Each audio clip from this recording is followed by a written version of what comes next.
Friends, ತುಳುನಾಡ ಅಡುಗೆ ಮನೆಗೆ ಸ್ವಾಗತ.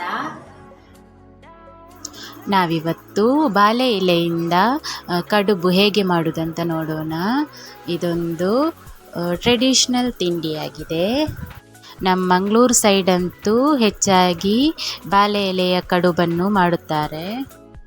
ಬಾಳೆ ಎಲೆ ಕಡುಬನ್ನು ಸಾಂಬಾರಿನೊಂದಿಗೆ ಸೇವಿಸಲು ತುಂಬ ಚೆನ್ನಾಗಿರುತ್ತದೆ. ಬಾಳೆ ಎಲೆ ಕಡುಬನ್ನು ಹೆಚ್ಚಾಗಿ ಎಲ್ಲರೂ ಇಷ್ಟಪಡುತ್ತಾರೆ. ಬನ್ನಿ ಫ್ರೆಂಡ್ಸ್, ಬಾಳೆ ಎಲೆ ಕಡುಬು ಹೇಗೆ ಮಾಡೋದಂತ ನೋಡೋಣ.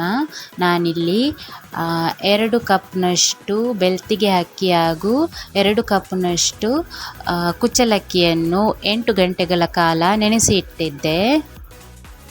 ಹಾಗೆಯೇ 1 ಕಪ್ನಷ್ಟು ಅನ್ನ, ರುಚಿಗೆ ತಕ್ಕಷ್ಟು ಉಪ್ಪು,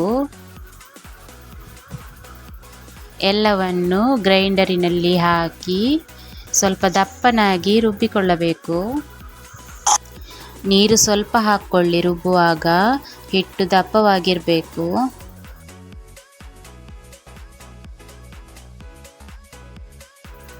ನಾನಿಲ್ಲಿ 7 ತುಂಡು ಬಾಳೆ ಎಲೆಯನ್ನು ತೆಗೆದುಕೊಂಡಿದ್ದೇನೆ.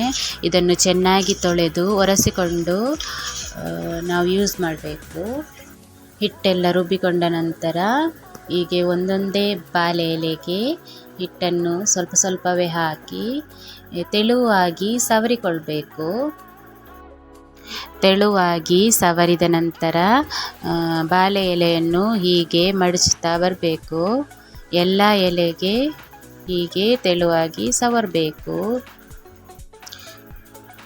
ಇದೇ ರೀತಿ ಎಲ್ಲ ಎಲೆಗೆ ಹಿಟ್ಟನ್ನು ಹಾಕಿ ತೆಳುವಾಗಿ ಸವರಿ ಮಡಿಚಿಡಿ.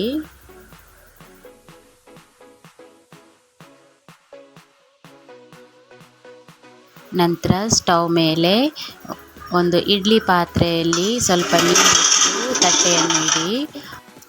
ಹಾಗೆ ನಾವು ಬಾಳೆ ಎಲೆಯಲ್ಲಿ ಹಿಟ್ಟನ್ನು ಸವರಿ ಇಟ್ಟಂತಹ ಬಾಳೆ ಎಲೆ ಕಡುಬನ್ನು ಒಂದೊಂದಾಗಿ ಇಡಿ.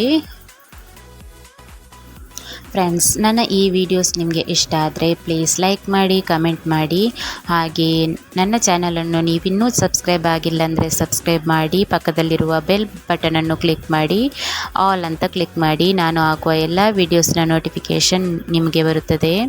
ಹಾಗೆಯೇ ನಿಮ್ಮ ಎಲ್ಲ ಫ್ರೆಂಡ್ಸ್, ಫ್ಯಾಮಿಲಿಗೆಲ್ಲ ಈ ವಿಡಿಯೋಸ್ ಶೇರ್ ಮಾಡಿ. ಎಲ್ಲವನ್ನು ಇಟ್ಟಾದ ನಂತರ ಮುಚ್ಚಳವನ್ನು ಮುಚ್ಚಿ ಒಂದು ಅರ್ಧ ಗಂಟೆ ಬೇಯಿಸಿ. ಈಗ ಚೆನ್ನಾಗಿ ಬೆಂದಿದೆ. ಬಾಳೆ ಎಲೆ ಕಡುಬು ರೆಡಿಯಾಗಿದೆ. ಎಷ್ಟು ಚೆನ್ನಾಗಿ ಬಂದಿದೆ ನೋಡಿ. ಬಾಳೆ ಎಲೆ ಕಡುಬು ಆರೋಗ್ಯಕ್ಕೂ ಒಳ್ಳೆಯದು, ಹಾಗೆಯೇ ತಿನ್ನಲು ತುಂಬ ಟೇಸ್ಟಿಯಾಗಿರ್ತದೆ. ಫ್ರೆಂಡ್ಸ್, ನನ್ನ ಈ ವಿಡಿಯೋಸ್ ನಿಮಗೆ ಇಷ್ಟ ಆದರೆ ಪ್ಲೀಸ್ ಲೈಕ್ ಮಾಡಿ, ಕಮೆಂಟ್ ಮಾಡಿ. Thank you for watching.